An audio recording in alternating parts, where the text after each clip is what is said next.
Those who defend the easy accessibility of assault weapons should meet these families and explain why that makes sense. 87% of the American people say no fly, no buy, except for the Republican members. The American public have already made up their mind that they want a background check system that captures potential terrorists. Democrats this week making sure the gun control debate stayed front and center of the conversation in the wake of the Orlando terror attack.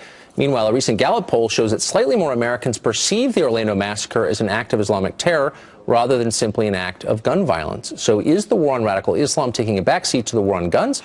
Joining us now is Dan Gross. He's president of the Brady Campaign and Center to Prevent Gun Violence, and he joins us on set. Dan, thanks for coming on this morning. Good to be here, Tucker. So what's an assault rifle?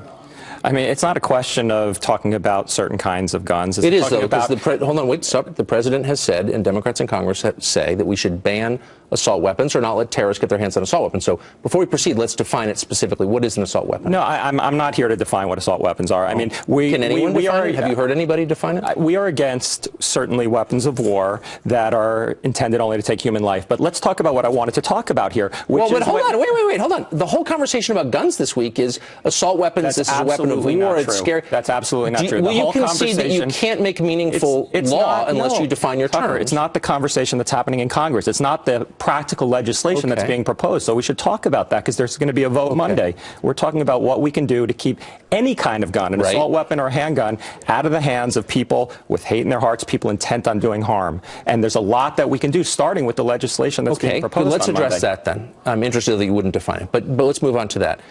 The legislation proposed would prevent people on the terror watch list or on the no-fly list from buying firearms.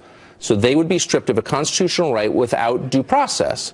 Do you think it's fair for the U.S. government to punish people who haven't been proved to have committed wrongdoing? So it's ironic that a lot of the same people who claim to be strongest on terrorism are in favor of defending the rights of people who are known and suspected terrorists. Hold on, how can a person be a known terrorist if he's not convicted? Because since when does the hold on, wait, I thought our whole justice system. Wait, slow down. I thought our whole justice system was based on the notion the government can't just suspect you; they have to prove you of wrongdoing, don't they? So are you saying there shouldn't be a no-fly list?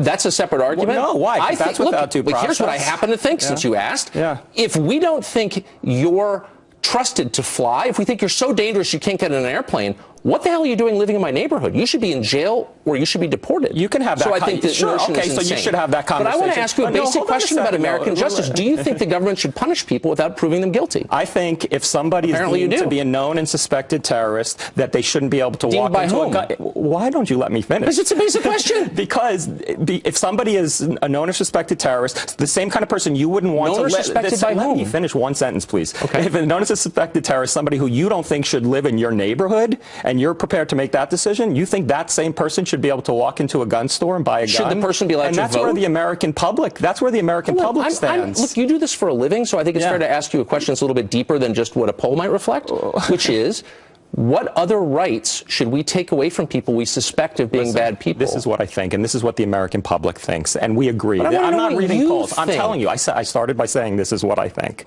I think that there's so much more that we can do to keep guns out of the hands of the people who have been convicted of violent crimes, people who are domestic abusers, known and suspected terrorists. It starts by passing this law that's being But you're saying that people who have not been convicted of anything ought to have their Second Amendment rights taken away. I'm saying people who have been deemed by our government to be known and suspected terrorists. By the Attorney General, by the investigations that go into these people. That's what this law proposes. So on the basis of suspicion. On the basis of suspicion, you want to kick these people out of your neighborhood. That's what you just said. No, I'm saying you said you don't want to have them live in a dangerous. Yeah. But I think you should be convicted before being punished, because I'm an American. Well, listen. Great. I'm sorry, we're out of time. I'm being told. All right. Good talk.